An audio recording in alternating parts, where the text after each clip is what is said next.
Welcome to Zipadee Doo Dah Disney, the podcast where I give you my favorite tips and recommendations to help you make the most of your Disney World vacation. So sit tight, thanks for listening, and let's go on that ride. Welcome to episode 22 of Zipadee Doo Dah Disney. I'm your host, Eric Frenchman, and this episode is another quick hits Disney update. We're going to be looking at updates in Disney World through March 31st. That says Leo, my dog Leo, walks in and takes a seat where he normally does in front of our gas fireplace. Anyway, these are updates that I think are important. So sit back, thanks for listening, and let's go on that ride. Okay, let's jump right into a major update, which is Disney's Magic mobile service is now available to all guests. And the other good news is you can alternate between using your Magic Band or your Magic mobile service. So now you're probably thinking, Eric, I haven't listened to so many episodes. What is the Disney Magic mobile service? Basically, what Disney is doing is they're moving all the functionality from your Magic Band over to your phone or watch. So in this case, they're launching with Apple products. So it's going to be your iPhones and your Apple Watch. And you're going to basically be able to do everything you do with your Magic Band today, except right out of the gate, you can't charge to your room. But you'll be able to scan in to the parks. You'll be able to, once they reopen Fast Passes, that'll also be available in the Magic mobile service. So basically, you don't have to buy Magic Bands anymore. Yay! Or boo, depending on whether you like to have the Magic Bands on your wrist. I kind of do. I like to collect them. Up next, at the Magic Kingdom, Disney is testing facial recognition. That's right. Disney's going to be using facial recognition technology for when you enter the park. Now, remember, again, you got to go back in time, way back in time to, early 2020, where you used to, when you were going into the parks, they used to scan your finger. So basically, you'd walk up, you'd show your your Magic Band, and you'd scan in, and then Disney would match your fingerprint to the Magic Band. So basically, to your tickets. Now, Disney's going to be testing facial recognition software. It's completely optional. I think it's an awesome idea because now it's a completely touchless system. So the idea behind it is when you walk up, you're going to go into a certain queue because it's only optional right now, and it's only available at the Magic Kingdom. And they're basically going to take an image of your face. You can leave your mask on. Don't get so excited like, oh my God, you're taking your mask off for anything but sitting and eating food. But you can leave your mask on, but you got to take off other accessories like hats, visors, sunglasses. But you face the camera, bang, take a picture. They'll be registered now behind the scenes to your tickets. And there you go. So Disney is now testing facial recognition software only at the Magic Kingdom. Speaking of the Magic Kingdom, couple other updates that are happening. First, people thought the People Mover was going to be reopening around April 4th. It looks like from reports that it's being pushed back. If you don't know what the People Mover is, it's a good way to get a little tour, especially through Space Mountain and some of the other rides in Tomorrowland. You just sit, you relax. It takes you on a quick little tour, but it's been under repairs and updates for quite a while now. I thought it was going to be reopening the first week in April. That looks like it's been pushed back. And then reporting on some sad news, at least sad news for people like me that love to do the sorcerers of the Magic Kingdom. So they discontinued that. So if you didn't know what that was, really doesn't matter anymore because they're taking it down. But the idea behind it was you collected these cool cards. You went to, it's like a kind of a scavenger hunt.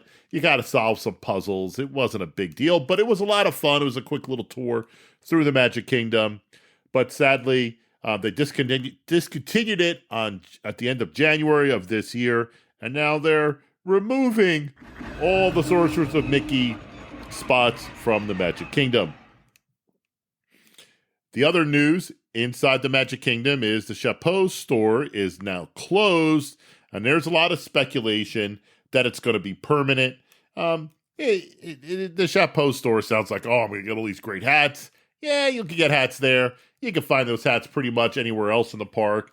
It was on Main Street in the Magic Kingdom, next to the confectionery, which, if you remember from episode 21, that is getting renovated. It's getting a major renovation. There are rumors that maybe the confectionery is going to take over some of the spot in the store that used to be the Chapeau store. Nobody knows for sure, but that's the thought process.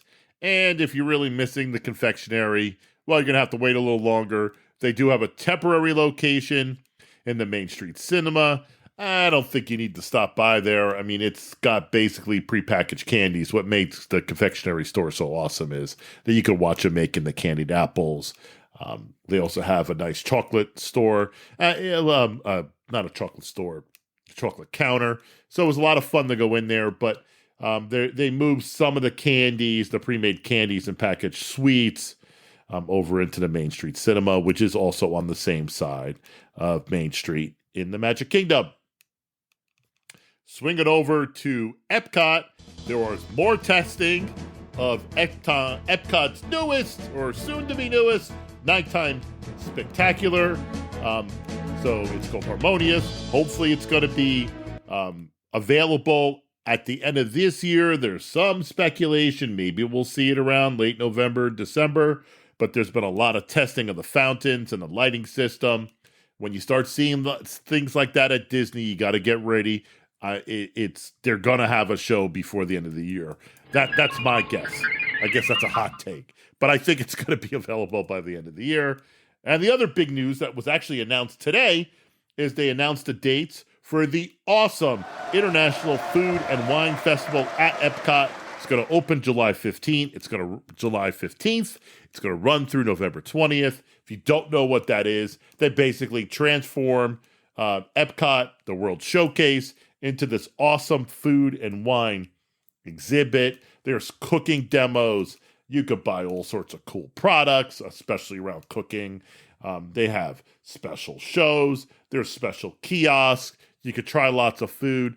I mean, I really love doing the International Food and Wine Festival. In fact, I'm going to convince Lisa that we're going to take a quick little trip down there, maybe late September, early October.